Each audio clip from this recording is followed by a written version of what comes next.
Buenas tardes. Hola, buenas tardes, ¿cómo están?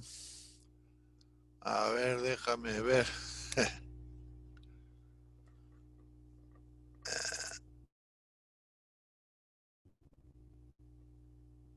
A ver, ahí está, ahí está. A ver.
Bueno, vamos a empezar la clase. Eh, Esta es una clase introductoria, ¿me escuchan? Ah,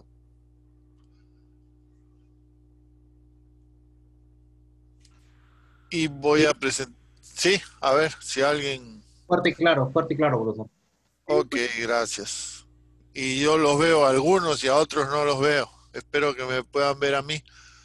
Eh, Bueno, vamos entonces a hacer este curso de Macro uno eh, en condiciones muy, muy peculiares, muy extremas, eh, en medio de una pandemia que no hemos visto en décadas en la economía peruana ni en la economía mundial.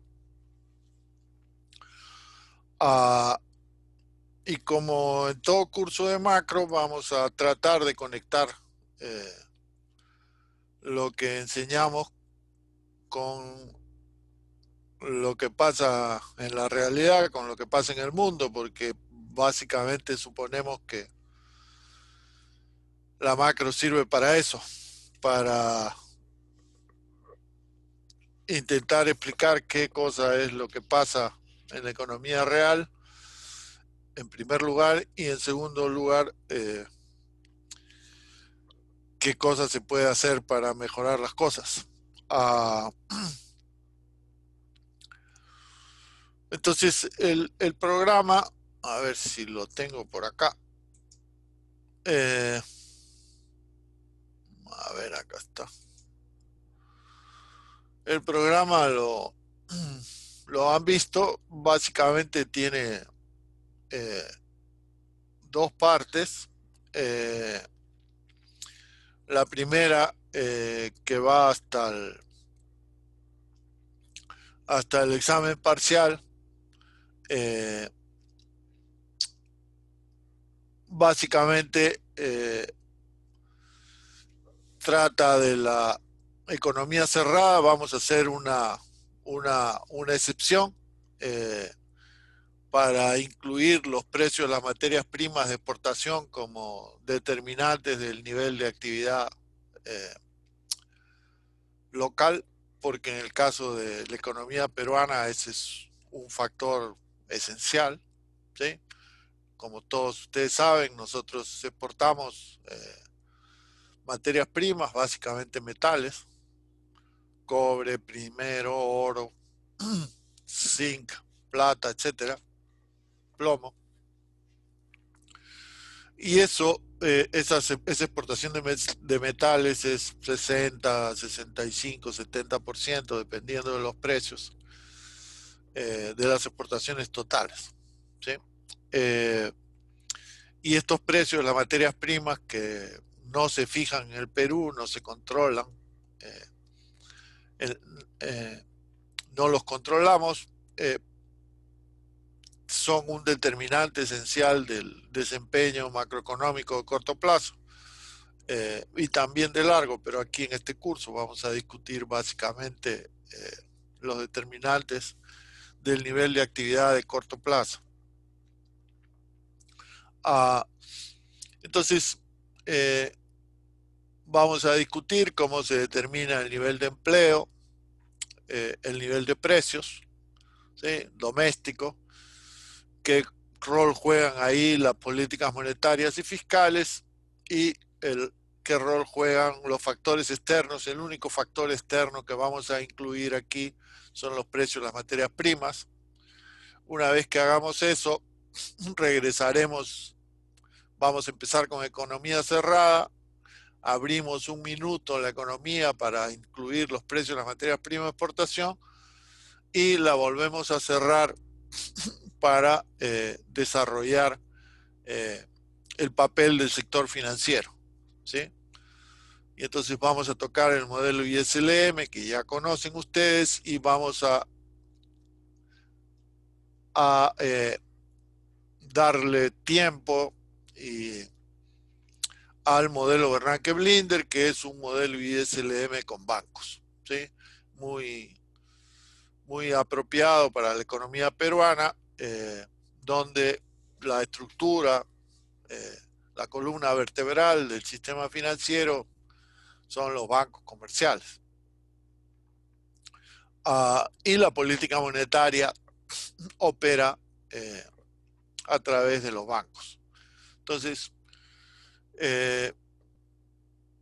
vamos entonces a hacer nuestro modelo ISLM, vamos a abrir ese modelo para incluir los precios de las materias primas, vamos a cerrar aquí otra vez y vamos a incluir los bancos.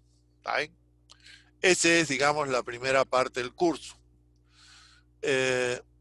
Los modelos los vamos a graficar en dos planos, el plano de oferta y demanda agregada y el plano de tasa de interés y nivel de actividad económica, no precios y PBI, sino tasa de interés y PBI como en el ISLM, y esos van a ser, digamos, nuestros dos gráficos básicos, ¿sí?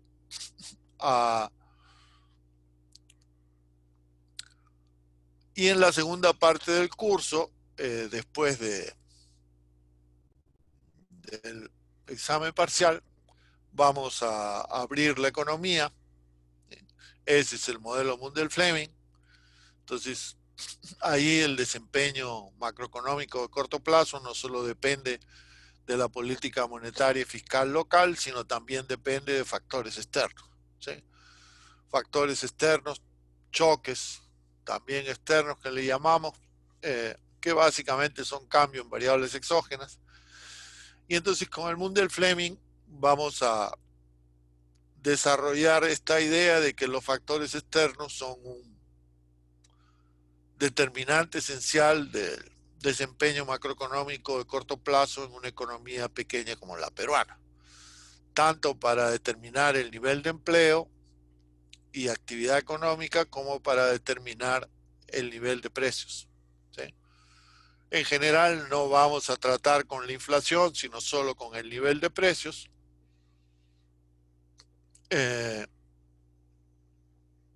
Y este modelo Mundell-Fleming nos va a ocupar toda la segunda mitad del curso. Hay igual que en la primera parte, una serie de extensiones que debemos hacer al modelo Mundell-Fleming para que sea más útil si uno está parado en la economía peruana. Y vamos a tocar algunos efectos y algunas extensiones que son importantes, eh, como la dolarización de las deudas, eh, que se está reduciendo en los últimos años, pero todavía sigue siendo importante.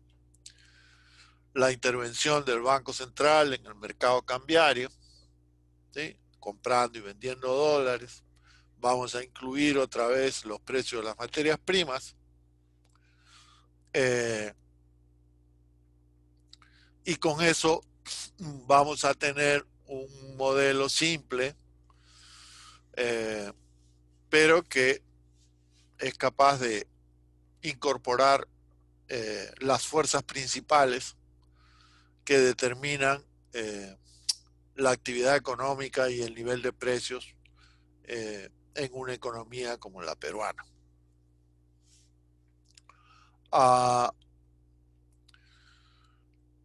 Bueno, las clases, ahí tienen su cronograma.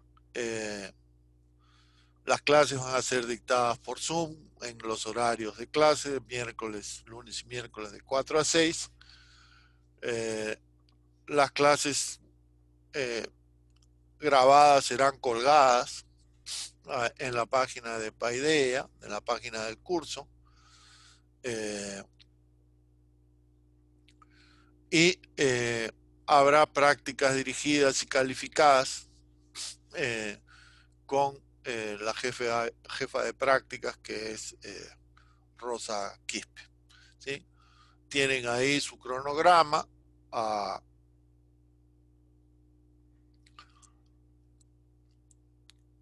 Y como ya les dije, aquí, salvo la excepción de los precios de las materias primas, es básicamente economía cerrada, la primera parte del curso. Y la segunda parte es la economía abierta al Mundell-Fleming. Hay un examen parcial y un examen final y estas prácticas calificadas y controles de lectura. Las lecturas y los temas de las prácticas calificadas serán anunciadas con anticipación. La diferencia entre el examen parcial y las prácticas calificadas es la cantidad de material que entra para unas y para otras. Para el examen parcial entra todo lo que hemos visto en la primera mitad del curso, y para las prácticas calificadas solo entra el material que se definirá en su momento, pero básicamente el material que se ha visto antes de la práctica calificada, ¿sí? Esta práctica calificada 2, el tema básico es Bernanke-Blinder, ¿sí? Y esta práctica calificada 1, uno de los temas básicos es este modelo ISLM con precios de materias primas. No es lo único, pero es uno de los temas básicos, ¿sí? Y en la segunda mitad del curso, el eje del asunto es el Mundell-Fleming y sus variantes. Ese modelo es el que más nos acomoda para discutir las conexiones de una economía pequeña como la peruana con el resto del mundo. Hay dos conexiones, una comercial y otra financiera, y esas dos conexiones van a ser parte esencial de la discusión del modelo Mundell-Fleming.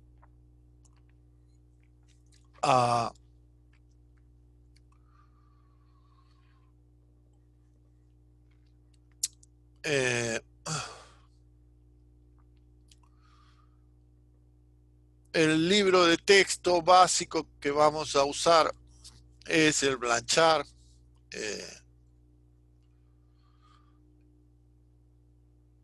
La edición de 2017 esa es la que vamos a usar. Este Blanchard eh, básicamente tiene casi todo, no todo, pero casi todo lo que vamos a discutir. Ah, no tiene el modelo Bernanke-Blinder, aunque se incorpora el papel de los bancos, etcétera, en esta versión de 2017.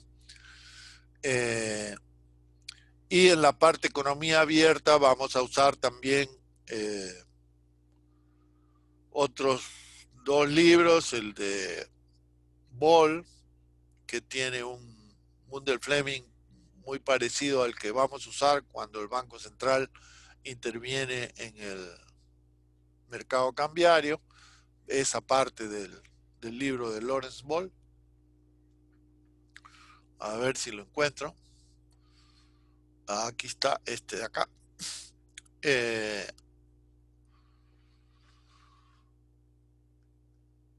y también el libro de Mankiw. Hay dos versiones del Mundell Fleming. Eh, una está en el Krugman y perdón, una está en el Blanchard y la otra está en el Mankiw o en el Ball. ¿Sí? Eh, para los controles de lectura, el libro de Blanchard es básico y vamos a leer una buena parte de él en los capítulos que van de ISLM y otros más, donde se incluye, digamos, dos tasas de interés. Eh, y también vamos a usar el Blanchard para la parte economía abierta. Ah, aparte de eso, habrá lecturas específicas, aparte, digamos, del Blanchard, que pueden ser artículos de blogs de economistas como Krugman o Bernanke, eh, o artículos del blog del Fondo Monetario Internacional, eh, o algún libro que debe estar en la bibliografía. A ver, el de Kindleberger, eh, que se los van a, esa bibliografía que tiene que ver con los controles de lectura, eh, va a ser publicada, anunciada de antemano. Este es el libro de Kindleberger. ¿Sí? Uh, y normalmente serán pues algunos capítulos de algún libro, los capítulos de Blanchard y quizá uno o dos artículos de algún blog sobre algún tema que nos interesa. ¿Sí? Hay más bibliografía de la que vamos a usar en realidad, pero es para que tengan una idea. Eh, y yo diría que con eso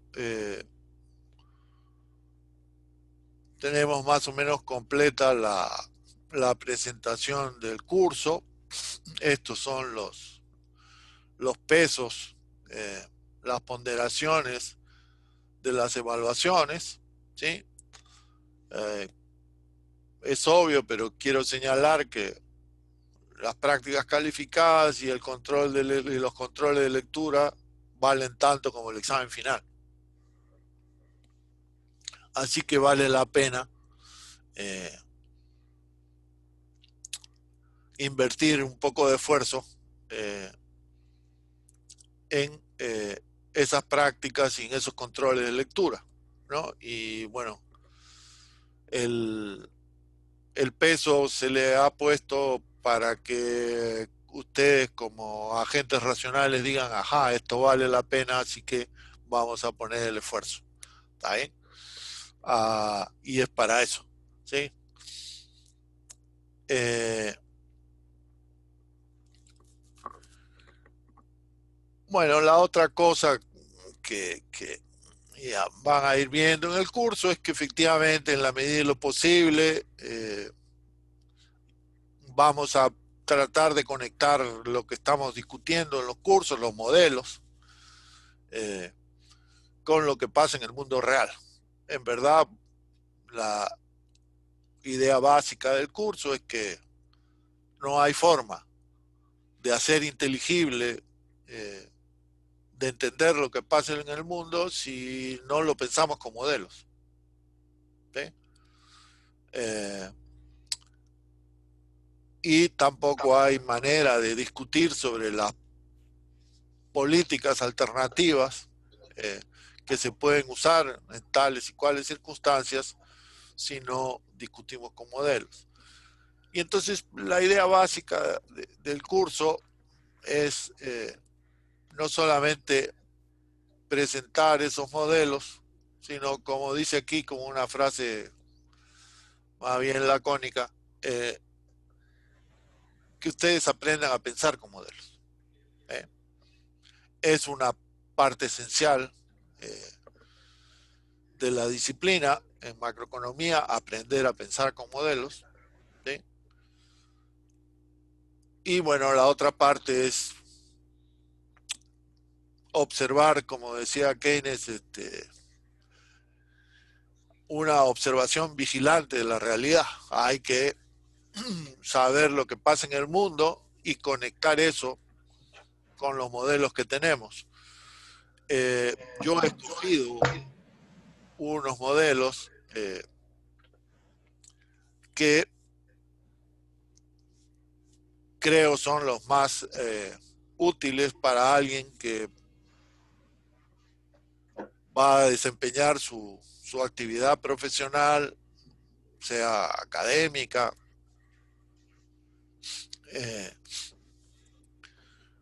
o no académica, en la economía peruana. Y la idea entonces es que este material es útil para orientarse en una economía como la peruana, ¿sí? Y en realidad todos los ejemplos, muchos de los ejemplos básicamente tienen que ver con la economía peruana, ¿sí? Pero, repito, el punto esencial es que ustedes aprendan a pensar con modelos y en realidad aprendan a resolver los modelos, ¿no? El punto básico ya lo conocen. Eh, hacemos siempre un ejercicio de estática comparativa, comparamos una posición de equilibrio con otra, decimos qué factores o qué factor hace que la economía pase de un equilibrio al otro, ¿no? Ese factor que mueve la economía de un equilibrio a otro es la causa, ¿sí? Y la fuerza que mueve las variables endógenas, que normalmente serán pues el nivel de precios, la actividad económica y a veces pues la tasa de interés eh, o el tipo de cambio, etcétera. Ese es, digamos, el enfoque básico. Podríamos, hay modelos, estos modelos macroeconómicos básicos de corto plazo abiertos, eh, también se presentan dinámicamente y están hechos, o sea, pero he preferido poner el énfasis en este método básico de la economía, no solo de la macroeconomía, que es esta estática comparativa, para que eh, ese sea, digamos, el eje básico de esta frase de aprender a pensar con modelos.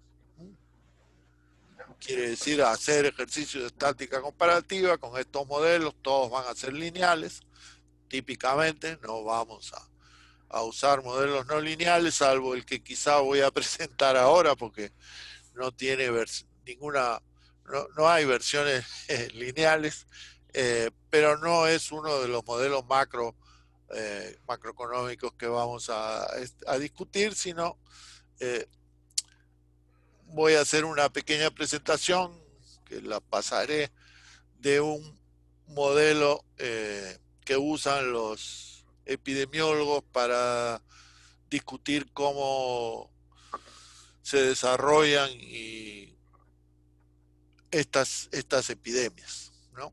Entonces, ese es el punto esencial. Ah, no sé si tienen alguna pregunta, si alguien quiere hacer alguna pregunta sobre el programa, sobre las evaluaciones. A ver, Sebastián Romero, a Hola, ver, hola, ¿qué tal, profe? hola. Una pregunta sobre las evaluaciones. ¿Cómo van a darse esas evaluaciones? O sea, ¿son encuestas de Google Forms? ¿Qué tipo? Eh, a ver, para ser franco, he tenido una mala experiencia con las evaluaciones pasadas. Eh, y estoy buscando una manera razonable de plantear estas evaluaciones con la idea básica de estos ejercicios de estática comparativa, ¿sí? Esa es la idea básica de estas evaluaciones. En todos los casos va a ser así, ¿sí? Eh, la forma específica depende de cómo vayamos desarrollando esto, pero eh, a lo que me refería con la experiencia que hemos tenido el semestre pasado es que, digamos, hay mucho plagio, ¿no? Y entonces ese es uno de los problemas. Cuando esto era, digamos, cuando el curso era presencial, digamos, la evaluación exactamente buscaba encontrar que el alumno maneje digamos, el ejercicio de estática comparativa con el modelo que se ponía para el examen, ¿no? Básicamente, digamos, si podemos describir la figura del examen, se les da un modelo, se les pone una pregunta, tienen que encontrar las ecuaciones de las curvas de oferta y demanda agregada, digamos, ¿está bien? Esa es la primera parte, típicamente. La segunda parte es que me digan, bueno, ¿qué pasa si cambia una variable exógena, si hay un choque, alguna variable exógena, ¿sí? ¿Qué pasa con el nivel de precios y el PBI, ¿no? O el empleo. Eh, la tercera parte de la pregunta típicamente es que me hagan un gráfico donde me digan cómo se mueven las curvas y cómo pasamos de una posición de equilibrio inicial a una posición de equilibrio final, ¿sí? Y el último aspecto de la pregunta es que me lo expliquen en castellano. ¿Por qué? Porque típicamente van a tratar con gente que no es economista, que no tiene, digamos, las habilidades que ustedes han aprendido acá pero tienen que comunicarse con ellos. Siempre, siempre es el caso, ¿no? Y entonces tienen que saber, esa es tienen que saber cómo comunicar lo que han encontrado, lo que piensan sobre la situación, cómo creen que se van a desarrollar las cosas, en fin, en su papel de economista, ya sea en el sector privado, en el sector público, en la academia, ¿no? En cualquiera de esos casos, tienen ustedes que comunicarse con sus prójimos y sus prójimos no saben típicamente hacer su estática comparativa, ni sus gráficos, ni ponen sus ecuaciones, ni saben si el modelo de oferta y demanda agregada, así que se lo tienen que explicar en castellano. Esa es la idea de la última parte de los exámenes. Entonces, la estructura va a ser similar, ¿sí? Digamos, eh, y solo con ese ejercicio, digamos, repetido es que funciona la historia de que aprenden a pensar con los modelos, ¿no? ¿Eso te deja clara la figura, no?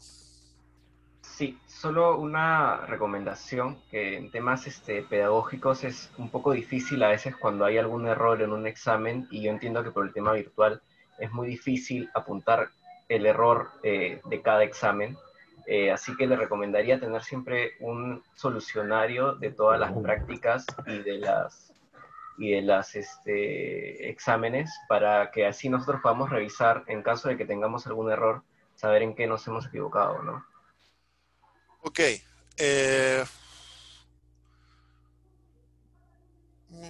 La experiencia del semestre pasado es que, digamos, en los casos en que las preguntas son desarrolladas de la manera que he mencionado, sí se puede la propia página de Paideia señalar brevemente dónde está el error. ¿Sí? Cuando los exámenes son una respuesta numérica,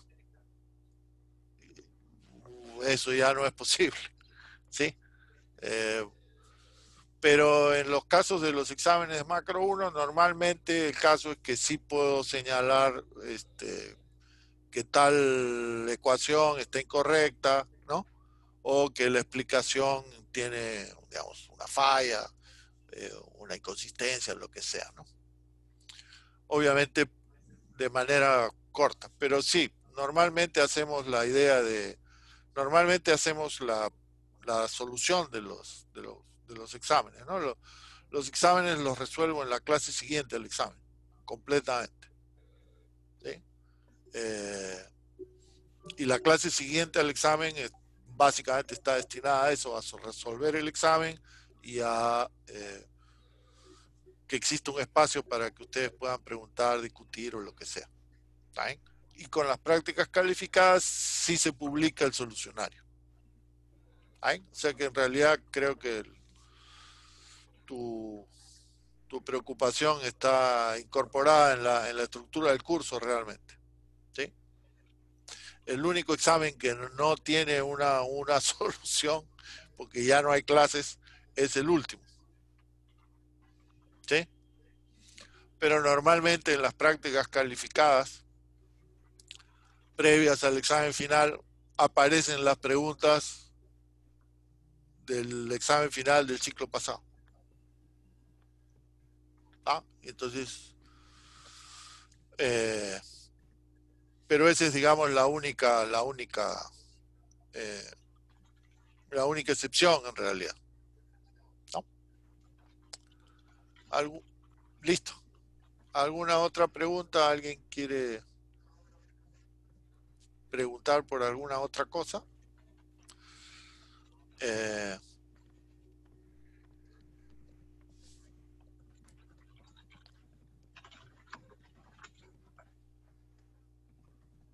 ¿Está todo claro entonces?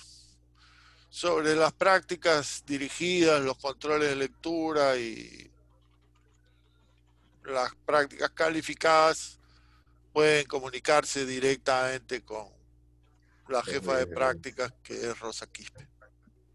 ¿Eh? Y bueno, tienen mi correo y tienen el correo de Rosa para cualquier otra pregunta. ¿Sí?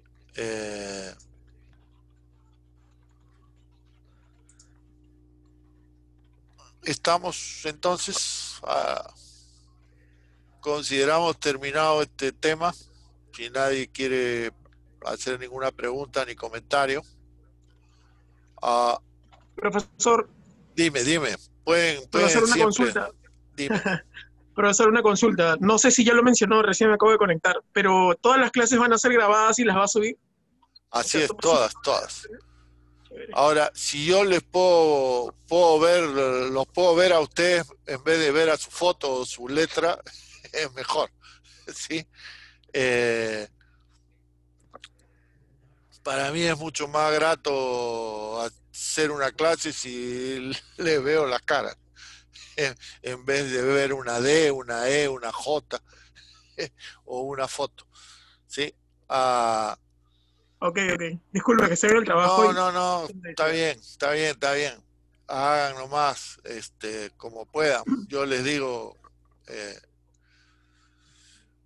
Bueno, entonces voy a presentar un PPT sobre la situación económica actual para hacer una introducción al curso La razón de presentar esta situación económica, la situación económica actual, es que es muy especial, ¿sí? En realidad estamos viviendo la recesión. A ver, ahí se ve, ¿no? ¿Sí? Ven todos el PPT del principio. Sí. Ok. La razón es que la situación económica es muy peculiar, ¿no? En realidad estamos viviendo la recesión, la caída en la producción y el empleo más profunda desde que tenemos cuentas nacionales, es decir, desde que calculamos el PBI desde 1950. Después vamos a ver los datos, pero a ver, vamos a verlo. Vamos a ver en detalle, ¿sí?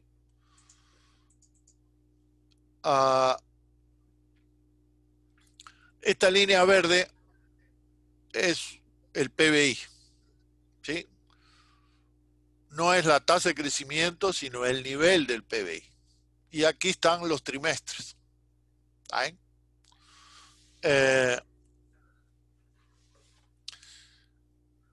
Y se ha hecho 100 el PBI del último trimestre del 2019. ¿Sí?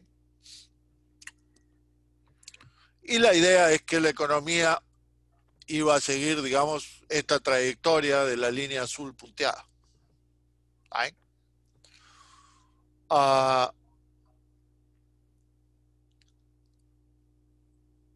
Durante el primer trimestre del 2020, el PBI ha caído poco más del 5%, ¿sí? Y es esta caída que vemos acá, ¿sí?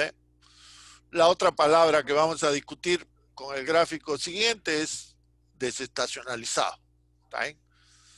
¿Para qué desestacionalizamos las series? Para poder comparar este trimestre con el anterior, con el inmediatamente anterior. Si no desestacionalizamos las series, tenemos que comparar este trimestre, el tercer trimestre, el segundo trimestre del 2020 con el segundo trimestre del 2019.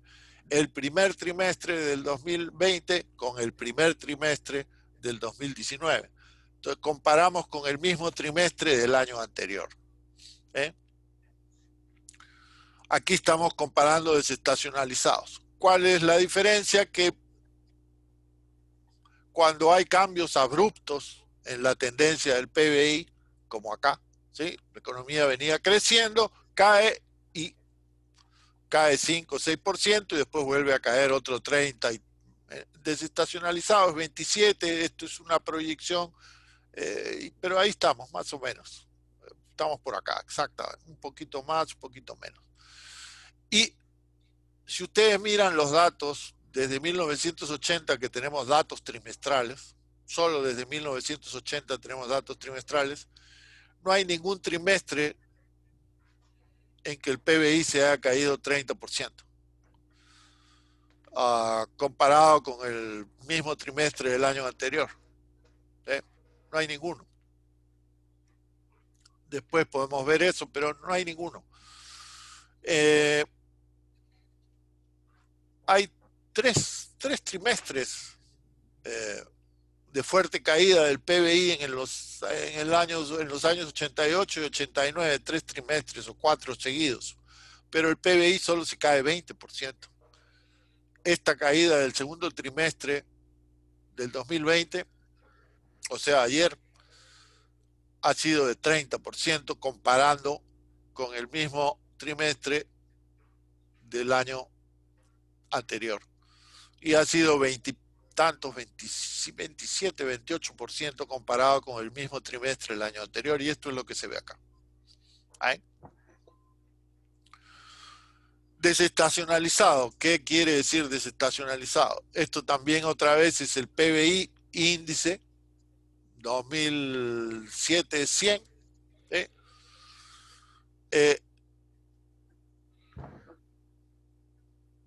la línea roja es el PBI original. ¿Está bien? Y como ven, tiene un patrón estacional. Al principio del año tenemos el PBI menor durante el año. Todos los años. ¿Sí? Igual acá. ¿No? Y al fin del año, en el último trimestre, tenemos el PBI mayor. Todos los años. ¿Sí? Tiene un patrón estacional, el PBI. En el Perú este patrón estacional en realidad se genera no en la agricultura, ni en la pesca, ni en la minería, sino en la economía urbana. ¿Sí? Entonces, por eso es que tenemos que comparar cuarto trimestre con cuarto trimestre. Porque si comparamos cuarto trimestre con tercer trimestre, la economía siempre va a crecer. Porque el cuarto trimestre siempre es mayor que el tercer trimestre.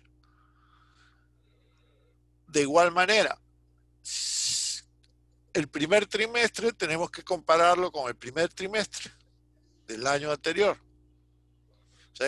Porque si lo comparamos con cualquier otro trimestre, va a haber una caída brutal de la producción. Pero eso ocurre todos los años, en el verano. Entonces, hay dos maneras de calcular este crecimiento del PBI. Mismo trimestre de este año, perdón, el trimestre, cualquier trimestre de este año con el mismo trimestre del año anterior. Cuarto contra cuarto, primero contra primero, por ejemplo. Igual acá, cuarto contra cuarto, primero contra primero. ¿Sí?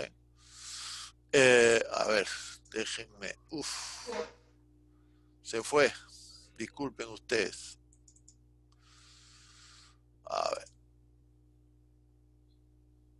A ver, ahí está. Esto ya tengo aquí mi puntero. Me estaba olvidando eso. Bueno, entonces comparamos cuarto contra cuarto, primero contra primero, y eso es una opción. La otra opción es desestacionalizar y entonces encontrar esta línea azul, que como ustedes ven, digamos, básicamente consiste en aplanar los picos y en subir los valles, elevar los valles, rebajar los picos y elevar los valles. ¿Está? Bueno, esto se lo enseñarán sus profesores de econometría, pero digamos meten la serie en una computadora y aplican, y el programa X12, Census X12 les da el valor del PBI estacional. Este es desestacionalizado, esto lo publica el INEI, también el Banco Central tiene. Y lo que permite esto, y por eso es que estamos discutiendo eso acá, lo que permite eso es comparar este trimestre con el trimestre anterior, o este mes con el mes anterior. Aquí los datos aquí son mensuales. ¿Sí? En general nadie tiene PBI mensual, así que esto más bien es un indicador de actividad económica, antes PBI. Nosotros le llamamos PBI, el INEI le llama PBI, pero digamos,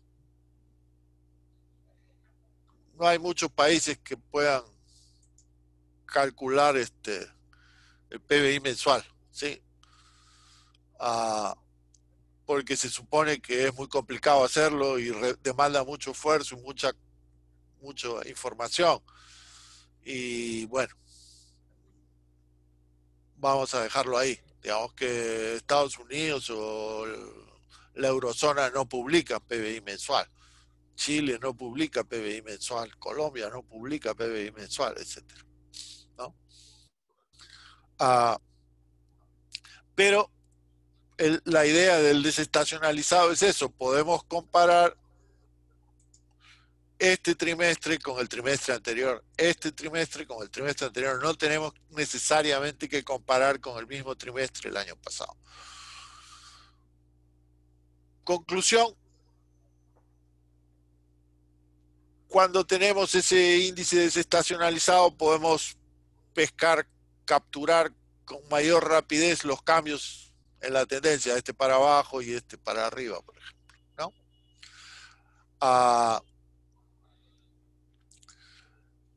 Y entonces aquí ven la caída del PBI, ¿no es cierto? Entonces, esta caída, repito, si la vemos trimestral, 30%, no ha ocurrido nunca en los 40 años que tenemos datos de PBI trimestral, desde 1980. ¿Sí?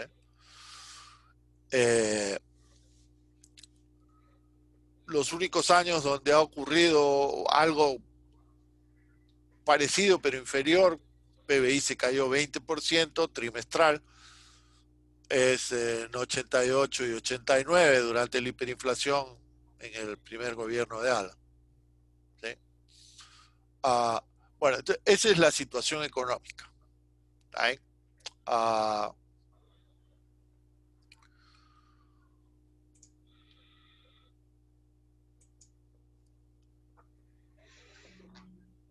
Y esa situación económica está vinculada al COVID-19. ¿Sí? Hay una discusión sobre cómo medir la epidemia. ¿Sí? Se puede medir por el número de contagios, se puede medir por el número de fallecidos. ¿Sí? En general, los epidemiólogos que hacen historia prefieren medir por el número de fallecidos, y el número de fallecidos lo miden de una manera peculiar, que es la que he aplicado acá, que se ha aplicado acá, ¿no? Estas líneas de aquí son los fallecidos por semana, digamos 2000, ¿sí? Publicados por el SINADEF, ¿sí? Para los años anteriores, 2017, 2018, 2019. ¿Sí? Estas líneas, la azul es 2017, la naranja 2018, la roja 2019. Aquí están las semanas, desde 1 hasta 52, digamos. ¿Sí? Creo que la última la hemos cortado porque no tiene pues los 7 días, ¿no? Y entonces, lo que ven aquí es cómo en 2020, a partir del inicio del COVID, ¿sí? El número de fallecidos se dispara. ¿Sí? Y crece muy rápidamente, pasamos de 2.000 a más de 6.000 por semana en todo el país. ¿Sí? Hubo una pequeña caída aquí que tiene que ver con la cuarentena, y después ha habido una subida que tiene que ver con la reactivación y el relajo de la cuarentena. ¿Sí? Aparentemente, ¿sí? No solo ha pasado en el Perú, ha pasado en otras partes también. ¿Sí? Esto es lo que le llaman el exceso de defunciones, de fallecimientos, de muertes. ¿Sí? O sea, comparan lo que pasa en el año marcado por la epidemia del COVID-19 con los años previos. ¿Sí? Periódicos sí, pues como el Financial Times inglés o como el New York Times gringo publican esta serie para muchos países, ¿no? La diferencia es que la que yo estoy presentando aquí no está actualizada hasta la última semana, pero está muy próxima, ¿no? Digamos, tendrá pues 2-3 semanas de atraso. Hoy día debe tener 2-3 semanas de atraso. ¿Sí?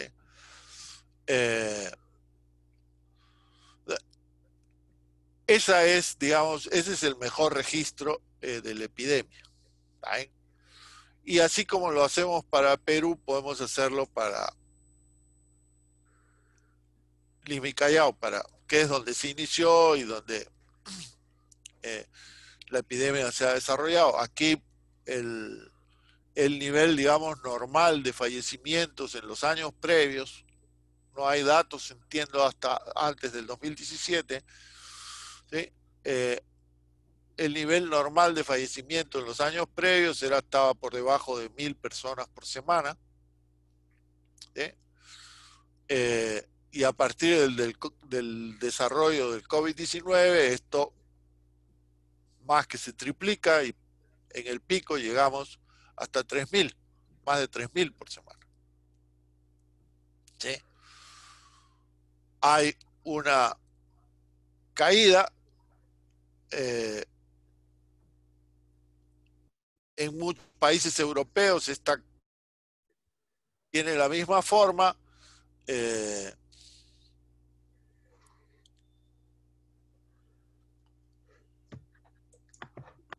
A ver si puedo, pero continúa acá, así, en forma de campana. ¿Sí? Si ven los datos, por ejemplo, de España, de Italia, ¿sí? De Alemania, hace esto. Los datos de Estados Unidos, los datos de Nueva York, por ejemplo, hacen también esta figura, una forma de campana. ¿Sí? Este descenso se ha cortado acá. Podemos discutir cuáles son las razones. Después vamos a ver en detalle, pero digamos, no veo ningún factor tan grande como la reactivación de la economía y el desmantelamiento de la cuarentena. Que haya sido justificado o no, ese es otro problema. ¿Sí? No estoy discutiendo si estuvo bien o no, sino qué factores podrían causar esto, y el único importante, digamos, suficientemente grande es ese, ¿no? Bueno, esa es entonces la figura. Y entonces la pregunta es, una primera cuestión es, ¿cuál es la dinámica de esta epidemia, ¿no? Eso ya no es macroeconomía, está bien, pero hay unos modelos que usan los epidemiólogos que podemos presentar para tener una idea de cuáles son los factores básicos que están detrás de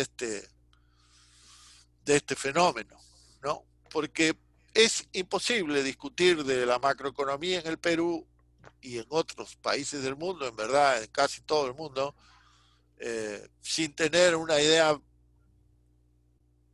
mínima, una idea mínima de qué factores están detrás de esto. ¿Tá? Y cómo entendemos esta evolución, esta especie de campana, ¿no? Y cuáles son los factores que determinan eso. Entonces, como dice el título, no hay forma, pues, de discutir de la economía sin introducir el tema de la epidemia y el coronavirus. ¿Right? Y hay varias conexiones. ¿Right? Entonces después vamos a regresar acá para discutir, vamos a terminar entonces esta presentación. A ver, vamos a ver.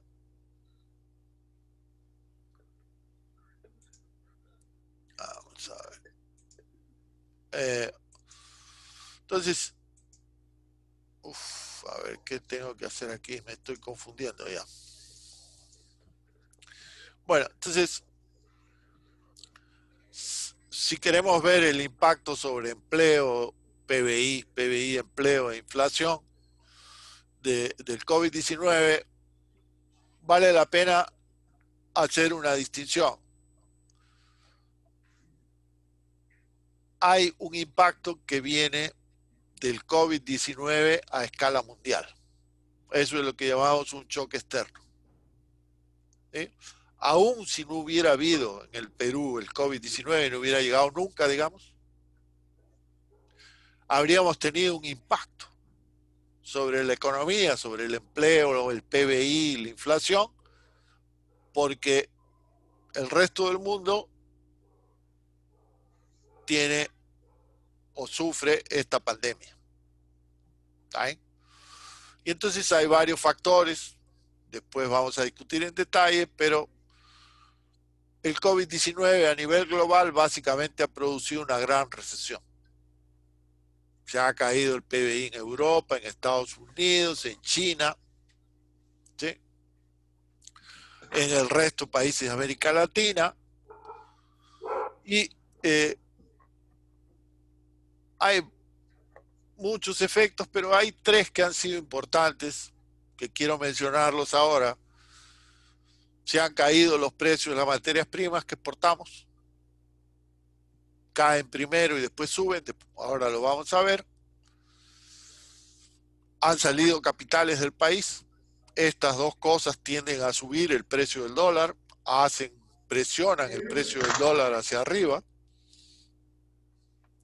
Y ha habido también un desplome del turismo que en el caso de la economía peruana es importante.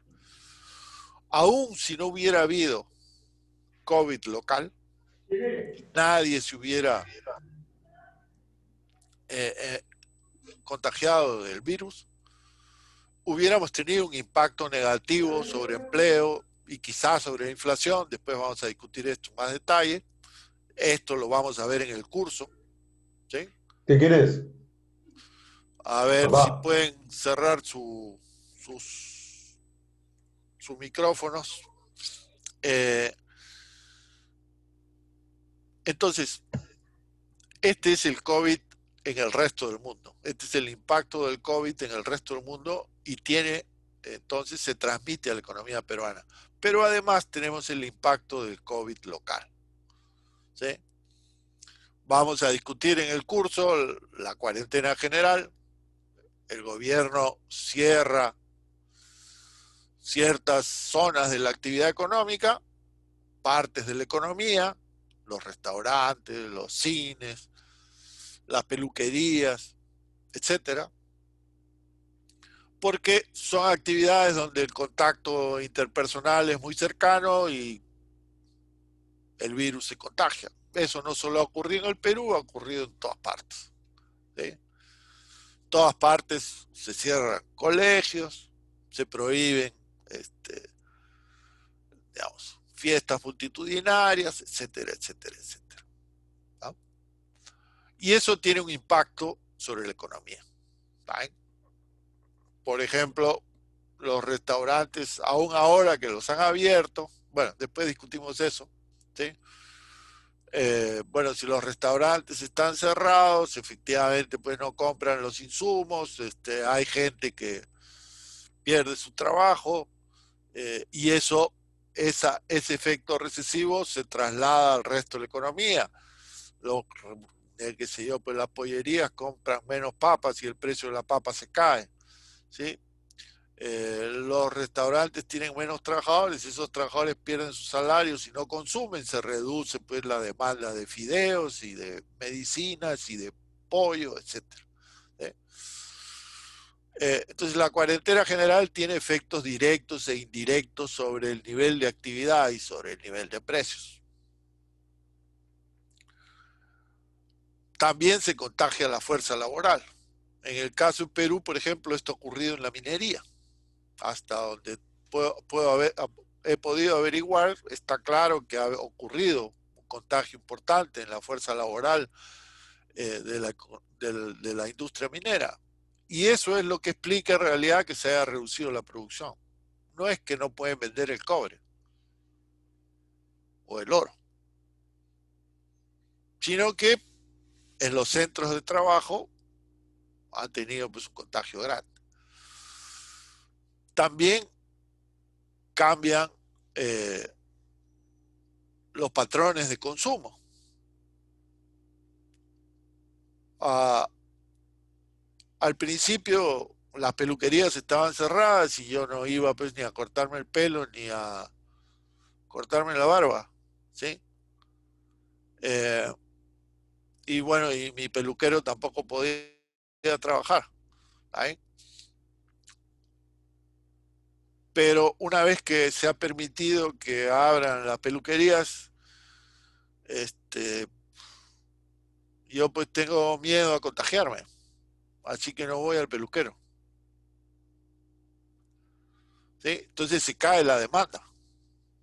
Igual pasa con los restaurantes, igualito pasaría si abrieran los cines, ¿no? La gente tiene temor al contagio y eso cambia su comportamiento. Y ese cambio en el comportamiento normalmente quiere decir que se reduce el gasto, en este caso el gasto de consumo, y lo mismo pasa con el gasto de inversión. Entonces, hay una serie de canales a través de los cuales este choque externo influye sobre empleo e inflación. Después vamos a discutir en detalle esto. Ahora simplemente estoy pasando rápidamente por encima para ver el tema. ¿Saben? Y eso es lo que explica ese conjunto de cosas, es lo que explica esta caída. ¿Saben? Aquí hay efectos externos mezclados y efectos internos. Y está la cuarentena, pero la cuarentena termina por acá, empieza a relajarse. ¿Sí? Y esta parte de aquí es proyección. ¿Sí? No es que ya ocurrió. Ahora vamos a ver un poco el detalle. Es la proyección. Es la proyección del banco BBV. ¿Sí? Y la he escogido porque es una de las mejores que hay en el mercado y me ha gustado y ya está, listo. Pero esta proyección, este pronóstico, está hecho sobre un supuesto, que no hay un rebrote de la epidemia. Se controla aquí y ya no hay más acá epidemia. Está controlada. Y no está claro que así vaya a ser. ¿No? Entonces, si hay un rebrote de la epidemia, seguramente esta evolución podría considerarse optimista. Y fíjense que estamos operando por debajo, ¿no?, de los niveles que habíamos alcanzado en 2019. Si no hubiera virus, después vamos a discutir a lo largo del curso todo eso, pero si no hubiera virus, la posición de este profesor de macroeconomía es que podríamos regresar muy fácilmente al nivel de actividad y empleo de 2019 si no hubiera virus. Tenemos todas las herramientas, y vamos a discutir en el curso cómo sería eso, tenemos todas las herramientas monetarias y fiscales para regresar a esto. Esa es la importancia que tienen las cosas que vamos a discutir en el curso. ¿Sí? Pero como hay virus, la cosa se complica. Porque ustedes reactivan la economía y la impresión que uno tiene, no solo de la experiencia peruana reciente, sino en otras partes del mundo, es que también el virus se reactiva. ¿No?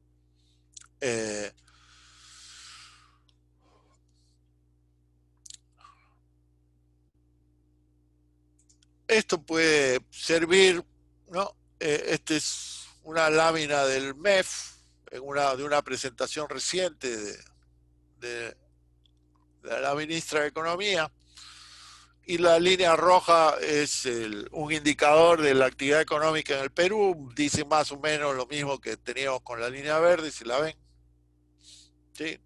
De 100 a 65, puntos más, puntos menos.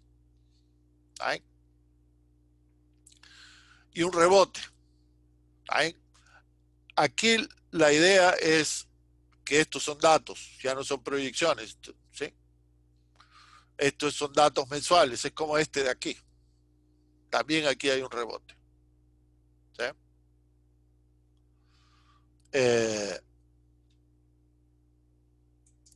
Y bueno, pasa lo mismo en otros países de América Latina.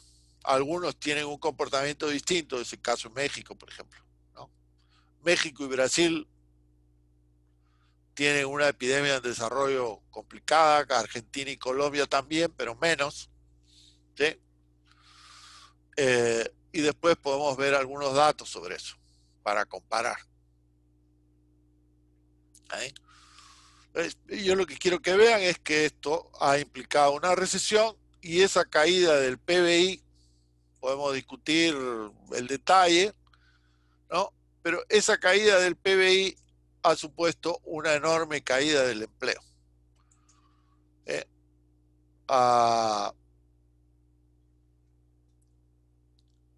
Estos son datos. A ver. Estos son datos de Lima. ¿Por qué? Porque no tenemos buenos datos, así como estos de Lima, para todas las ciudades del Perú. Entonces, esto es el empleo asalariado en Lima. ¿Right? Este es el año 2001, la serie empieza ahí, los datos están en el Banco Central, los calcula, los obtiene de una encuesta el INEI, pero digamos, si ustedes los quieren bajar para graficar, están ahí en el Banco Central, los bajan a su Excel y grafican, que es lo que yo he hecho. ¿Ahí? Tiene un componente estacional que no vamos a discutir, pero lo que quiero que vean aquí es el crecimiento de la economía peruana entre 2001 y, digamos, 2020, ya, 2015, vamos a ponerlo acá. ¿Sí? Estuvo asociado a un incremento del empleo asalariado en Lima. Pasamos de un poco menos de 2 millones de asalariados a un poco menos de 3, por 3, digamos, por aquí, 2015. ¿Sí? Y ahí hemos estado alrededor de 3 millones de asalariados, empresas grandes, chicas, todo, desde 2015 hasta principios de 2020. ¿Sí? Ya la economía estaba, no en recesión, pero digamos se había estancado. Por eso no crecía el empleo, aquí crecía, ¿no? Digamos, con rapidez. Y esta es la caída del empleo asalariado a partir de la cuarentena, el COVID y todo lo demás que hemos discutido, que hemos mencionado antes. Y este es el rebote en los datos de empleo. ¿Sí? Esto es un promedio móvil de 3 meses, miles de personas, así que aquí hay 2 millones de trabajadores asalariados. Y aquí hay casi 3. ¿Sí? En las ciudades del Perú, el total de la fuerza laboral son, digamos, 14 millones de personas. Aquí en Lima son 5. ¿Sí? Pero aquí tenemos pues una encuesta que hace el INEI, una encuesta a hogares que nos permite tener esta serie desde 2001. Y no hay ninguna otra serie de empleo así como esta. Y muestra lo mismo que el PBI. ¿Sí? Esa caída notable, fíjense que el empleo en el piso estaba por debajo del nivel que tenía en 2001. ¿Sí?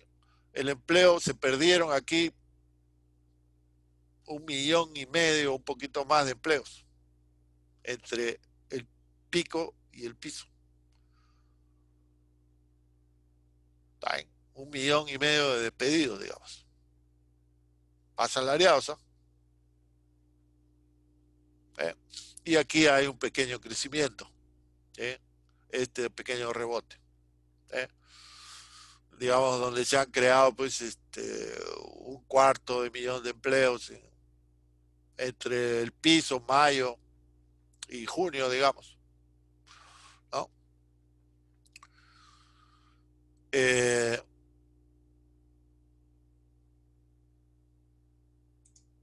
Si vemos lo que ha pasado con los independientes,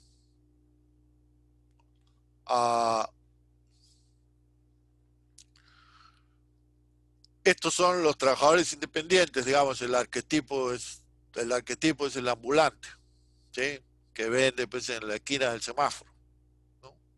Caramelos, Kleenex, ofrece lavar, limpiar el parabrisas de los autos, etcétera, etcétera, etcétera. Estos son los independientes, de la PEA ocupada independiente. ¿Sí? A principios de los años 2000 era 1.200.000 en Lima, ¿sí? Para 2015 había crecido mucho menos que los asalariados, ¿sí? Digamos, de 1.200.000, digamos, a 1.600.000, en realidad estaba un poco por debajo, ¿sí? Pero ese ese trabajador independiente también ha perdido su trabajo con esta recesión. Fíjense, ¿sí? Ha caído de 1.700.000 trabajadores a 600. 1 millón de trabajadores independientes han perdido su trabajo. Más de un poco menos que los asalariados. Y aquí también hay un rebote, perdón, no un rebrote, sino un rebote. ¿Sí?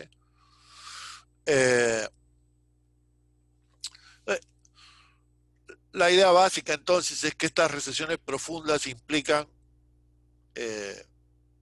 un cambio profundo en el empleo, ¿no? Y eso es lo que vamos a ver aquí con los datos de desempleo. ¿Sí? Entonces, esto compara, vamos a poner aquí, compara asalariados e independientes, la suma, y compara el mismo trimestre, cualquier trimestre de este año con el mismo trimestre del año anterior. ¿Sí? Hace esta comparación, digamos. ¿Sí? Este punto con este punto. ¿Sí? Y aquí está en términos numéricos para ver una idea de qué cantidad de personas estamos hablando, ¿no? Entonces, esto es abril, mayo, junio, se suman los 3 trimestres, ¿no? Si saca un promedio móvil le llaman, cuántas miles de personas, población económicamente activa, los que trabajan y los que buscan trabajo, 5.200.000 en Lima, ¿sí? Y miren lo que pasa con la población ocupada, cae de 4.800.000 a 2.100.000. Se pierden 2.7 millones de empleos. ¿Sí? Y si vemos el otro periodo, mayo, junio, julio, también hay una pérdida grande, pero menor. Ya no 2.700.000, sino 1.900.000. Casi 2 millones. ¿Sí?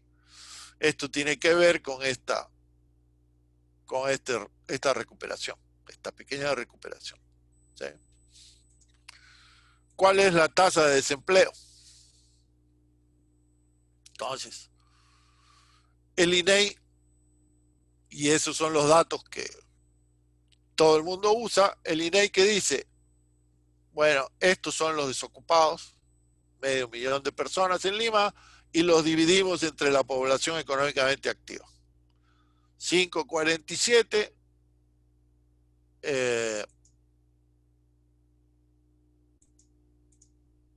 a ver, 547 entre 35 días, 3 millones y medio de personas que forman parte de la población económicamente activa. Repito, la fuerza laboral, esto es de acá, esta línea es la suma de estas dos. ¿Sí? Entonces, dividimos 547 entre 3 y tenemos una tasa de desempleo de 16%. ¿Sí? Pero si ustedes se dan cuenta, se han perdido 2 millones de empleos. 2 millones de personas han perdido su trabajo. ¿Y dónde están esos? No han ido a buscar trabajo. Eso es curiosísimo. Según el INEI, no están buscando trabajo. Una gran parte de ellos, 1.700.000, ha dejado la fuerza laboral. Es como si hubiera habido un ataque repentino de ociosidad masiva. Esta gente que trabajaba ya no quiere trabajar. ¿A dónde está? Acá. Población no activa. Es básicamente una cuestión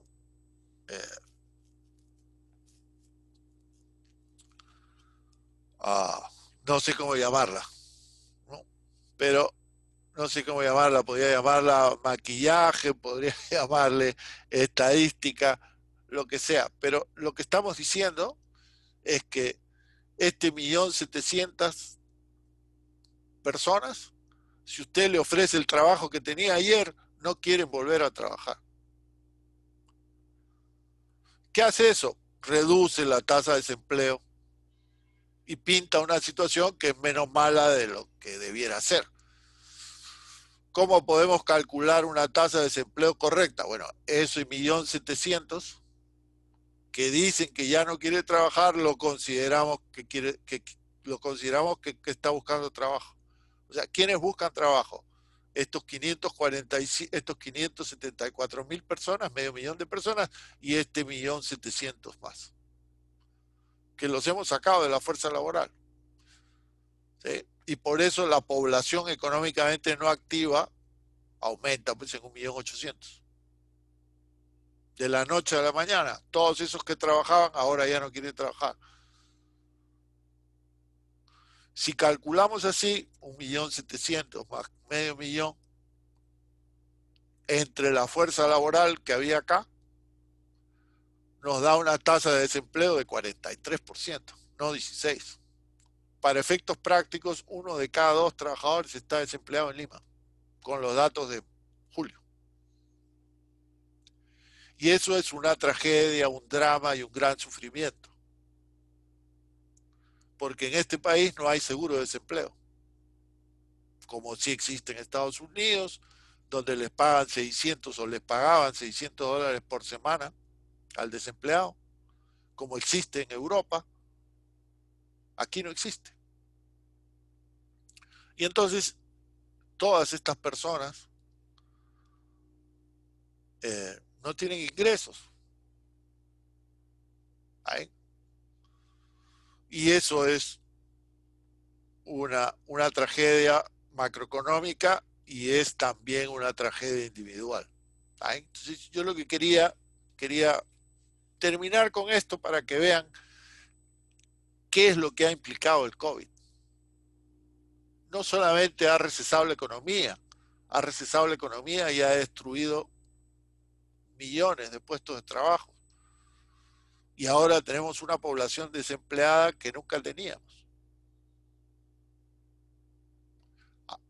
¿Sí? Y ese problema no se ha resuelto con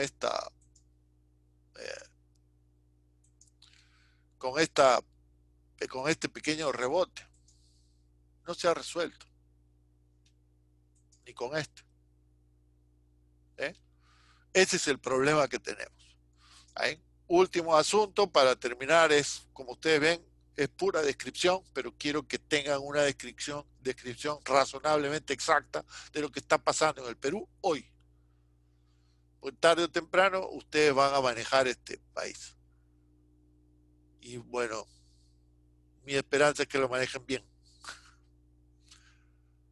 ¿Sí? Descripción. No solo se ha caído el empleo en una rama de actividad económica, se ha caído en todas las ramas de actividad de la ciudad. Aquí tienen los datos.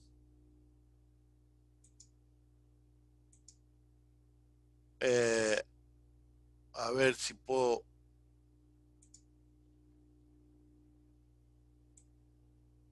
A ver. Uf. No, a ver, espérense.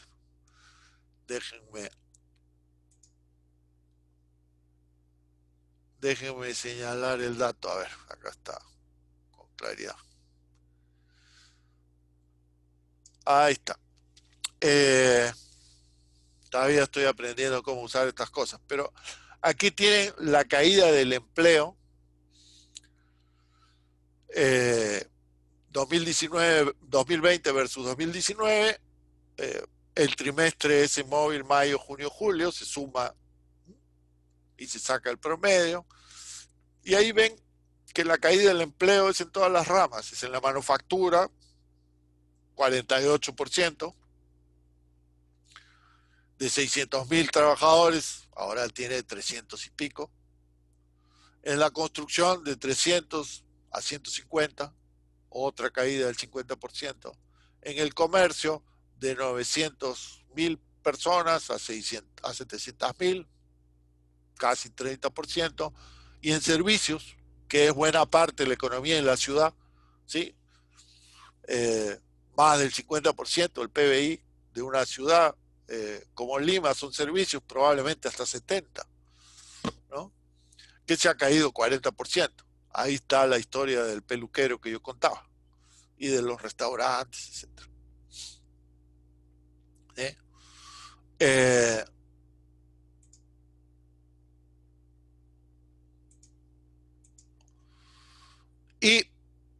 el último punto, descripción también.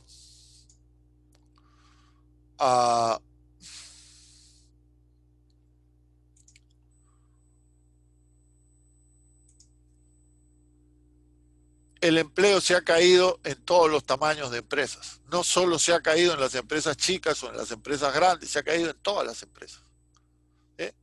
Aquí tienen el empleo de Lima Metropolitana dividido por el tamaño de la empresa, digamos, y cómo medimos si las empresas grandes o chicas, cuántos trabajadores emplean.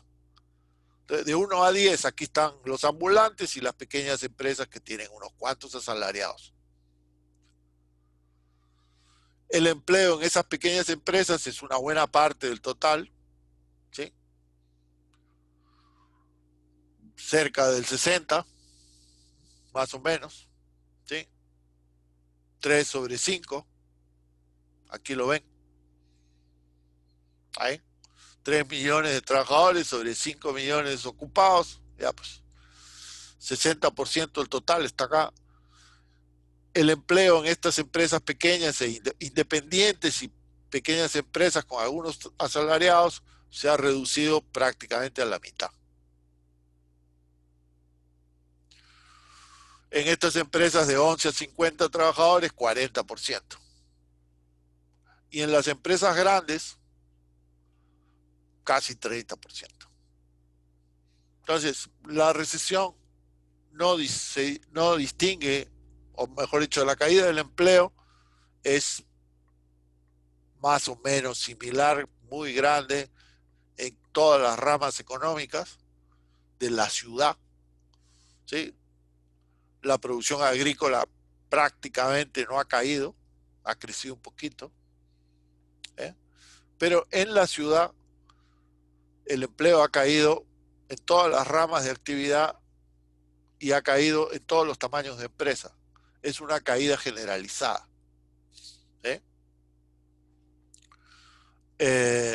Y por supuesto, último punto,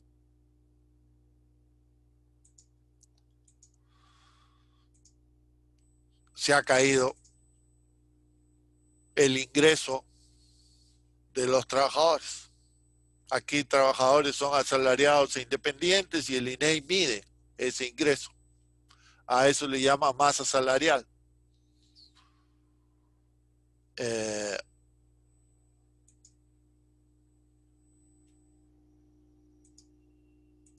¿No? A eso le llama masa salarial. ¿Sí? Es el ingreso de los trabajadores, de los ingresos por trabajo. ¿Sí? Trabajadores asalariados e independientes. Y aquí ven ustedes cómo se ha caído ese ingreso. ¿Ven? Casi 50%. Y hay un pequeño rebote como en todas las series que hemos visto. ¿Sí?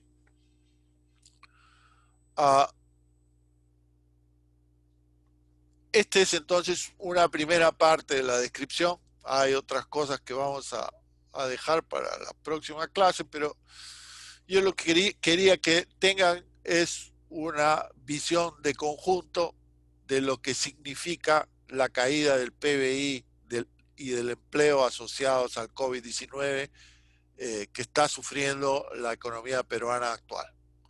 Y ese es uno de los debates esenciales, ¿sí?, que hay hoy día en el Perú.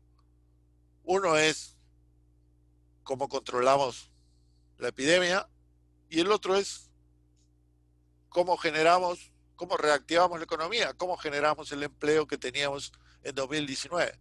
Y ambas preguntas están conectadas,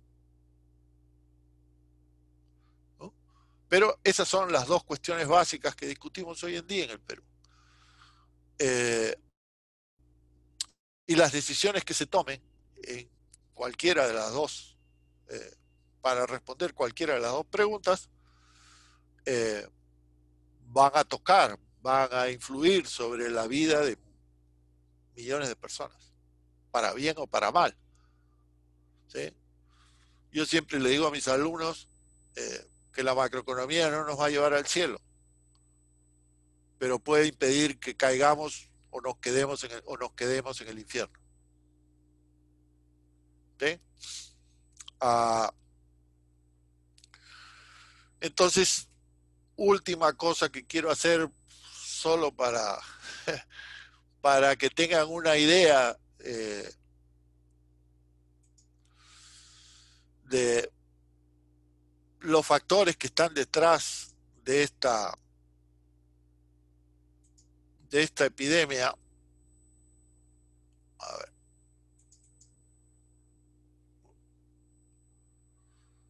Me van a ver. Esta es una exposición que hice sobre ese modelo que usan los epidemiólogos. Y la verdad es que, como me salió razonablemente bien, y no creo que la pueda mejorar, se la repito. ¿Está bien? Y como he aprendido a repetirla, entonces lo puedo usar. A ver, me dicen, lo primero que me tienen que decir es si se escucha. Si escuchan el audio en términos de vidas humanas, ¿no? Sí, se escucha, todos saben que... ¿Lo escuchan? A ver. A ver, voy a ponerlo otra vez. Vacuna. Y en realidad no hay un tratamiento estrictamente, no hay tratamiento médico, no es que ustedes pueden tomar tal y cual pastilla, ¿no? Escuchan entonces, ¿no es cierto? Sí, sí se escucha. Ok, porque a veces no sé por qué exactamente no me sale que no se escucha, pero ya. Entonces, estos son, a ver, que tenemos siempre, son unos 13 minutos.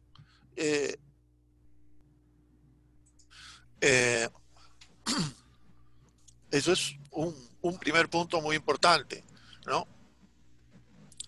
Un segundo punto es que esta epidemia tiene una lógica de expansión, ¿sí?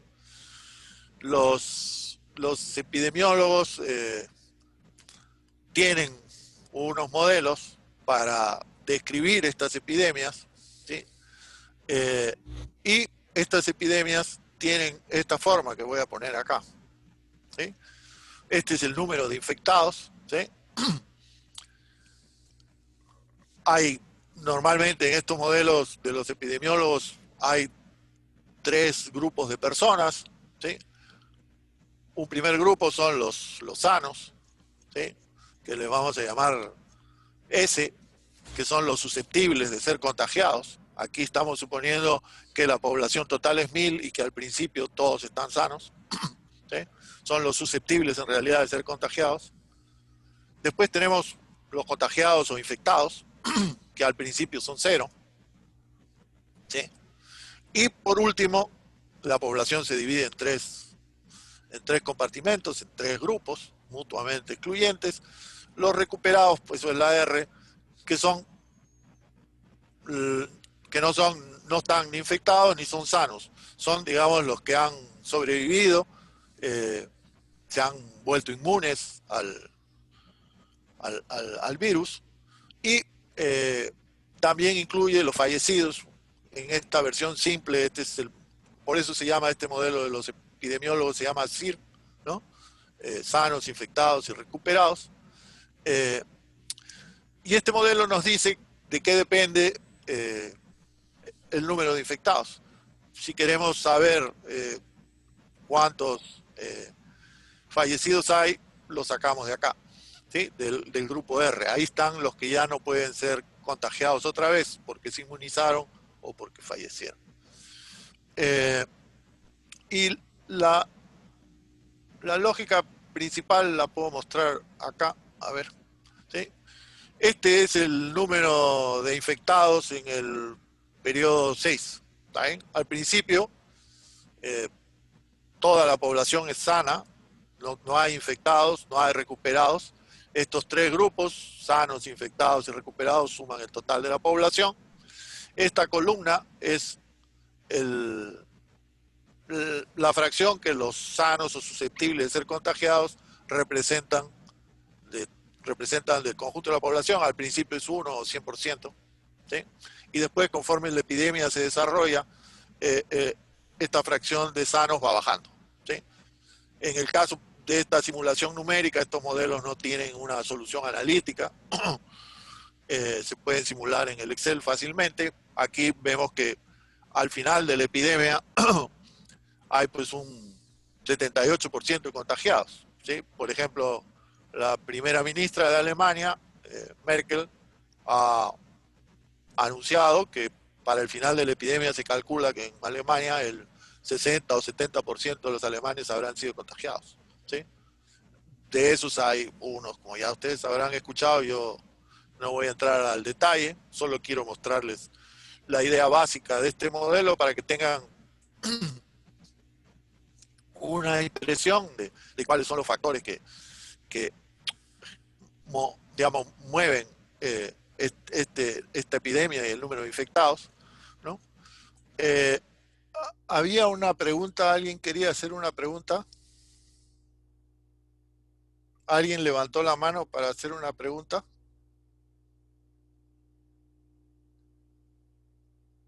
¿Me escuchan? Sí, profesor, lo escuchamos.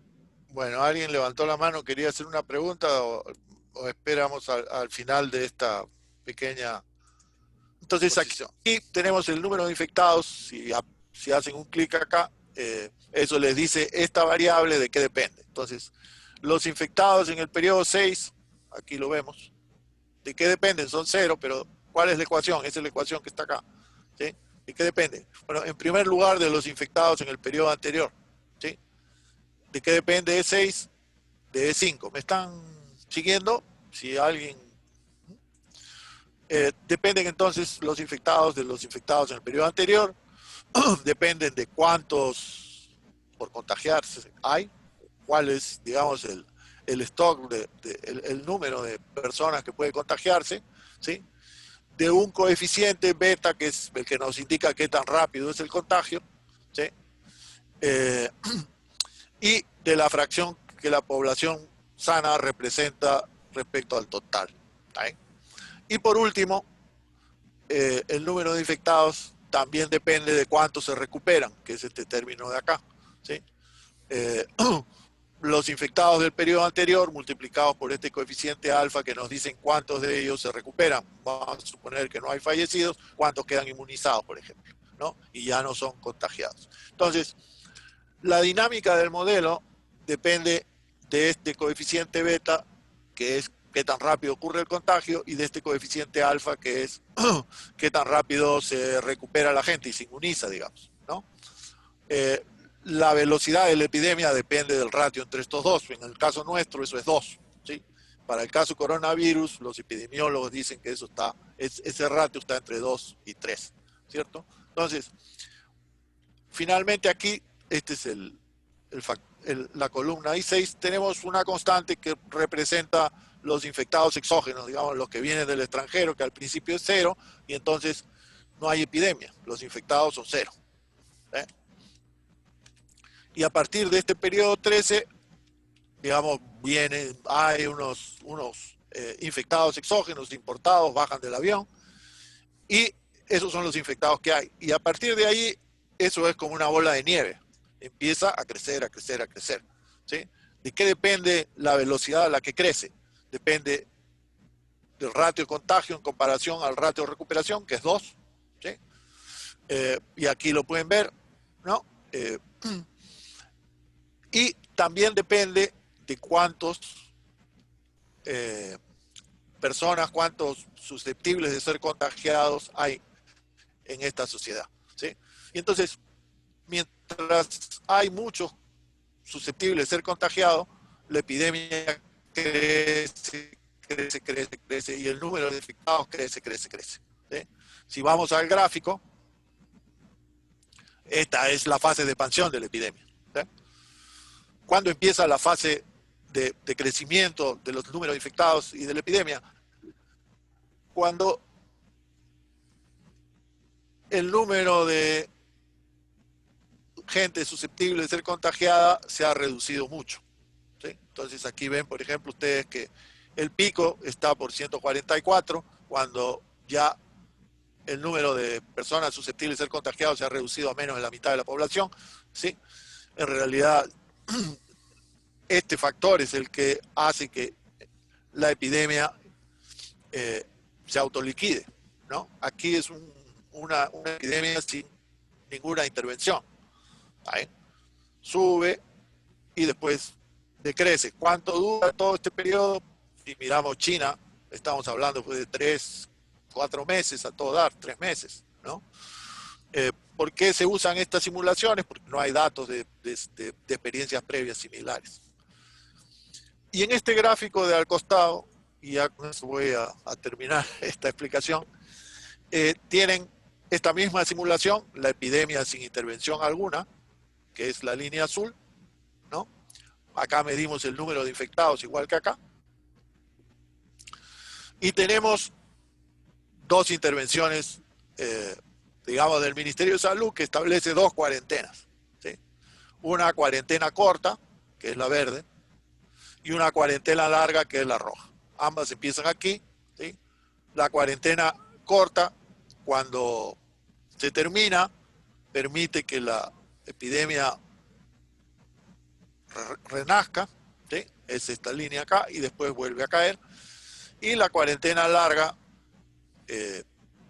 impide que la epidemia renazca, ¿sí? ¿Qué hace la cuarentena en este modelo?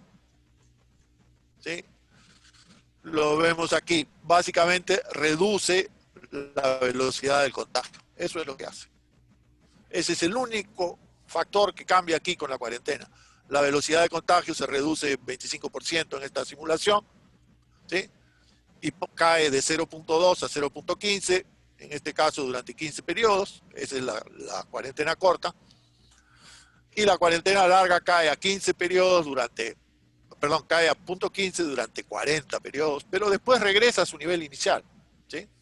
Aún así, esta cuarentena transitoria hace que la epidemia tenga un desarrollo menos explosivo, afecte más gente, mueran menos personas, y esas son estas 2 versiones de la línea roja, la cuarentena larga, y la línea verde, la cuarentena corta. Y esa es la idea principal de cómo funciona la cuarentena. ¿Sí? En realidad se supone que hay 2 mecanismos, digamos, para moderar, amortiguar la epidemia, ¿sí? Un mecanismo son las cuarentenas, o lo que los epidemiólogos llaman el distanciamiento social, que básicamente consisten en impedir que la interacción personal ocurra, ¿no? Y entonces confinan a la gente en su casa, cierran los centros de trabajo, la gente no puede ir a trabajar, cierran los centros de consumo, no hay centros.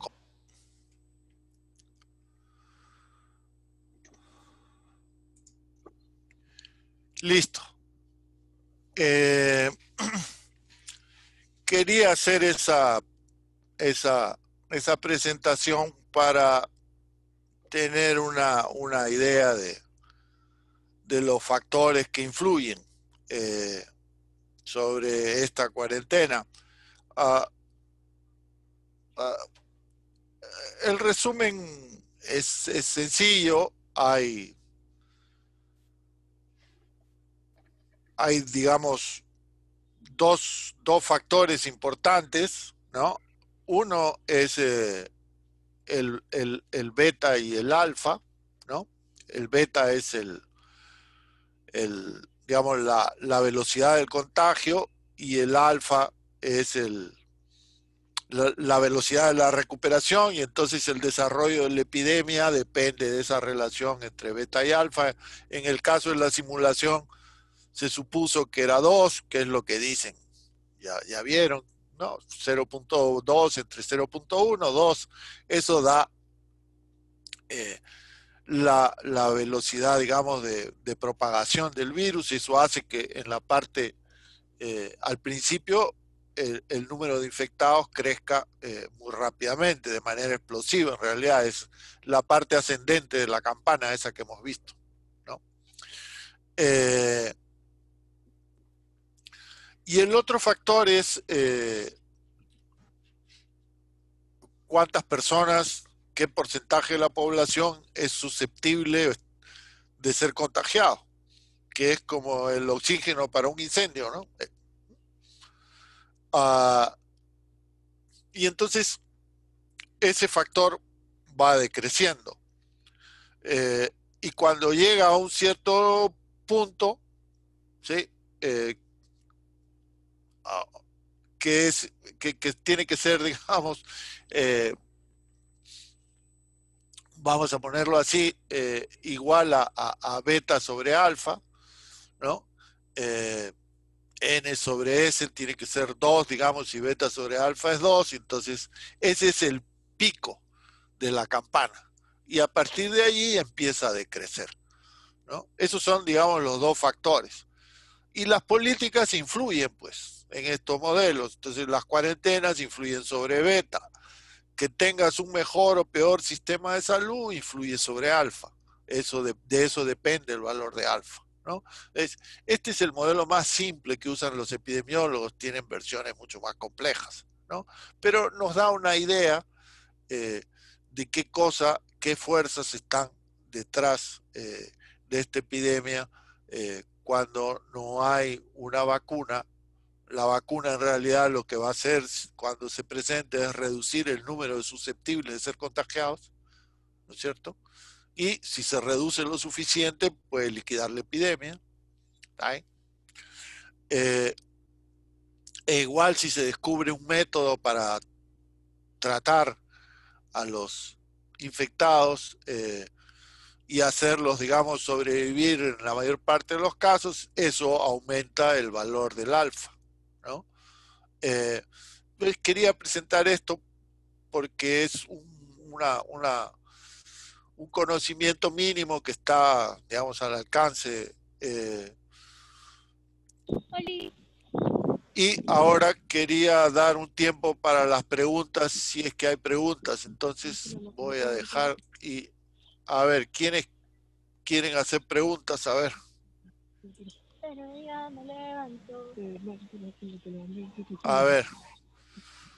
A ver, Sebastián Romero. ¿No? Hola, sí. ¿Se me escucha?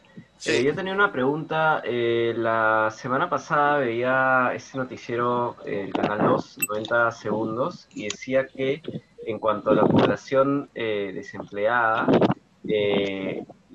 donde más se había enfocado esta recesión era en los trabajadores menores a 44 años. Implicaba como el 60% total de los despidos que habían habido, de asalariados. No sé si esa información es veraz o no sé qué piensa usted. En todo caso, también el tema de la infección se podría distribuir en edades, o sea, digamos que hay una edad en la que se es más susceptible que en otras edades. ¿Eso podría cambiar en algo el desarrollo de la pandemia?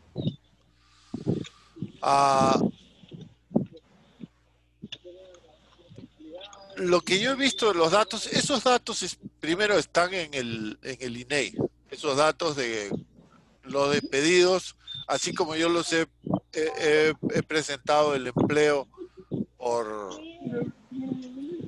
A ver, déjame ver qué puedo hacer con este asunto de...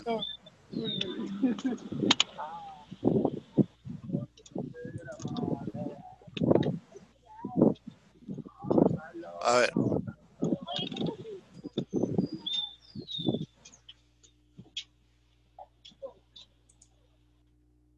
A ver si puedo hacer... He silenciado todos los micrófonos para poder conversar, pero me tienen que pedir que les dé la palabra, ¿ya? Bueno, los datos del INEI que yo he visto están... no solamente la fuerza laboral está, digamos... clasificada por tamaño de empresa, por rama de actividad económica, también por educación y también por edad y por sexo. Y los datos que yo he visto no los he presentado, pero, y ustedes los pueden chequear ahí en el INEI, no indican que la pérdida de empleos esté concentrada en uno u otro sexo o esté concentrada en uno u otro nivel de educación o esté concentrada en una u otra edad.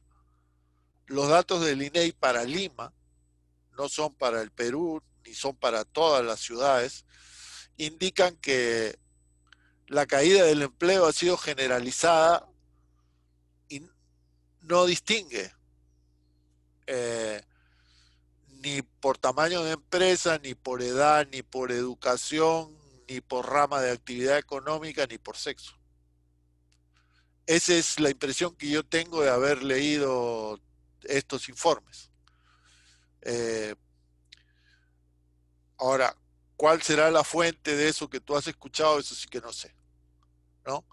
Pero la fuente sobre Lima es el INEI, esas son estas encuestas, está ahí en la página web del INEI, se encuentra fácilmente y las puedes mirar.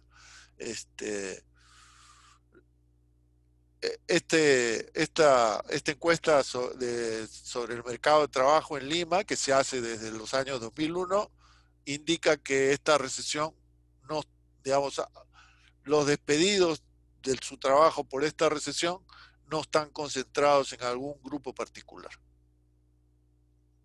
¿Eso está suficientemente claro? ¿Alguna otra pregunta? A ver. Pueden usar su micro para hablar, ahora sí.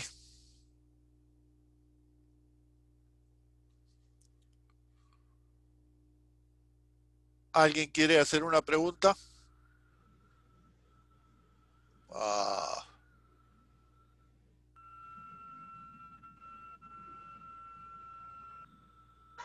Profesor, una consulta. Dime.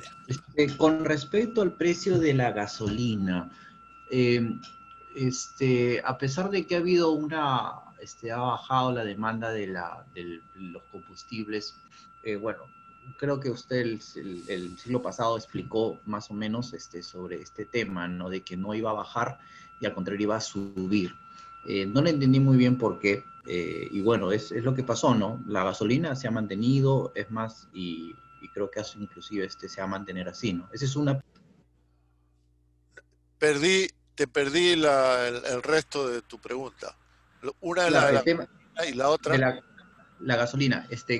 Bueno, en el peor escenario, no sé, pongámonos pesimistas, si la vacuna no funciona, o si es que funciona, ¿cuánto tiempo el Estado peruano podría, y cuánto dinero tendría que invertir, usted estima, bueno, no sé, eso de ahí, dinero para poder vacunar a toda la población? No sé cuánto tiempo lo podría hacer, los 33 millones de peruanos, ¿no? Y con respecto al año electoral que viene, ¿cuánto más económicamente nos va a afectar, ¿no? Porque ya bien vamos a entrar en la etapa electoral, ¿no? ¿Cómo va a afectar usted? ¿Cómo lo ve usted esto?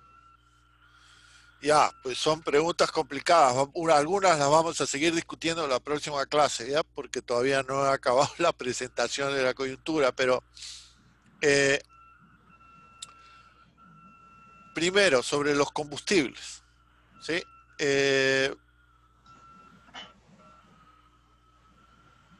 El combustible tiene, digamos, los precios de los combustibles tienen 2 o 3 determinantes básicos. Uno es el precio internacional, ¿sí? Ese precio internacional se cayó, después se recuperó, pero básicamente yo diría ha permanecido cerca de $40 barril, que es un precio relativamente bajo, ¿vale? El otro factor que influye sobre los precios locales de los combustibles es la política de impuestos del gobierno, que no ha variado, ¿no? Cuando tú, digamos, compras un galón de gasolina en el grifo, una parte de lo que pagas es impuesto, 25%, 30%, una parte es impuesto, ¿no? Pero eso no ha variado. El otro factor que puede influir es el tipo de cambio, ¿no? Que ha subido, pero poco, digamos. Yo diría que no es que ha subido mucho, ¿no? Y entonces, si yo tengo que buscar una explicación, hasta donde he visto, los precios de los combustibles han venido bajando poquito a poquito, a pesar de que en el mercado internacional han bajado fuerte hace ya un tiempo. Y creo que es el poder de mercado, ¿no? O sea, hay dos empresas, digamos, que pueden manejar los precios puntos más, puntos menos. Hay algunos tipos de combustibles que han subido de precio, el gas, por ejemplo, ¿no? Y efectivamente, como tú dices, la demanda se ha caído, de eso no hay duda, ¿no? Pero los precios no han bajado. Allí donde no tienen poder de mercado, piensa en el precio de la papa, por ejemplo, esa se ha bajado. Se ha caído la demanda y ha bajado. Y piensa en un caso intermedio, que es el del pollo. La demanda de pollo, la cantidad producida ha bajado, porque se ha caído la demanda, ¿no? Y entonces, al principio se cayó el precio, ¿no? Pero entonces los productores, es lo que tengo entendido, reaccionaron cortando la producción porque estaban produciendo de más. Y entonces después el precio ha subido, ¿no? Ha bajado primero y después ha subido, ¿no? Entonces, yo diría que en general, digamos, la recesión tiende a hacer bajar los precios. En general. Yo diría que ese es el factor fundamental y no hay un factor de costos como los combustibles o el tipo de cambio que esté subiendo los precios. No hay, ¿no? Pero, ¿qué precios bajan? ¿Cuánto? Algunos pueden subir, algunos precios de medicinas han subido. Eso depende del poder de mercado. Y el poder de mercado es diferente en diferentes industrias. Vamos. Los agricultores no tienen poder de mercado, así que el precio de la papa se va a caer si hay una recesión enorme en las ciudades y la demanda de papa se cae. Es lo que ha pasado. La demanda de combustible se cae, pero tiene pues dos empresas. Y, digamos, el precio no cae así nomás, a pesar de que ha caído el precio internacional, ¿no? Y en otros casos tienes suficiente poder de mercado para que en ciertas zonas los precios suban. El INEI, si tú miras el informe de precios de INEI, algunos precios de medicinas han subido durante la pandemia, ¿no? Porque hay pues poder de mercado, puedes controlar la producción, etcétera. No tienes suficiente competencia. Eso es en realidad lo que quiere decir poder de mercado. Que no tienes un montón de gente que compite contigo vendiendo el mismo bien o servicio y que está dispuesto a bajar el precio, ¿no? Pero en general yo diría, y con eso terminamos con tu pregunta, por esta primera parte de tu pregunta, yo diría que en general la situación de recesión tan profunda hace que precios y salarios, después lo vamos a discutir en el curso, tiende a bajar, ¿no? La inflación, digamos, vamos a ponerlo así, es más exacto, la inflación va a ser pequeña, no va a ser mayor que antes. Si antes teníamos una inflación, digamos, de 2-3% anual, ahora va a ser entre 2 y 1% anual. Vamos a ponerlo así para dar una imagen clara, ¿okay? Quizá no baje a 1%, quizá baje más, quizá un poco menos. Hay un conjunto de factores que influyen, pero la influencia que tiene la enorme recesión y el desempleo que estamos atravesando es a reducir la velocidad, a frenar la velocidad a la que suben los precios y los salarios. ¿Sí? Ese es, digamos, el punto. Entonces, si esa velocidad era pequeña antes, como es el caso de la economía peruana, ahora va a ser más chica todavía. La inflación no va a subir a 5, 6, 7, 8% anual. Va a bajar. Mi impresión, y esa es la proyección del banco, va a estar más cerca de 1 que de 3. De 1% al año que de 3. ¿Estamos? Sí. Listo. Bueno, vamos a dejar el tema ahí y la próxima clase continúo con la presentación de esta coyuntura singular que estamos viviendo. Y algunas de las preguntas que has hecho ahora al final las tocaremos ahí. Y podemos volver a discutir sobre las elecciones y cuáles son los escenarios, etc. ¿Está bien? Entonces quedamos ahí. Agradezco a todos los que ponen su video porque eso me hace a mí más atractiva la clase y puedo verles las caras y sé cómo están, si lo que estoy diciendo les gusta, no les gusta o simplemente, ¿sí? Así que agradezco a todos los que han prendido su video. Nos vemos en la próxima clase. Hasta luego. Hasta luego, profesor. Chao. Chao.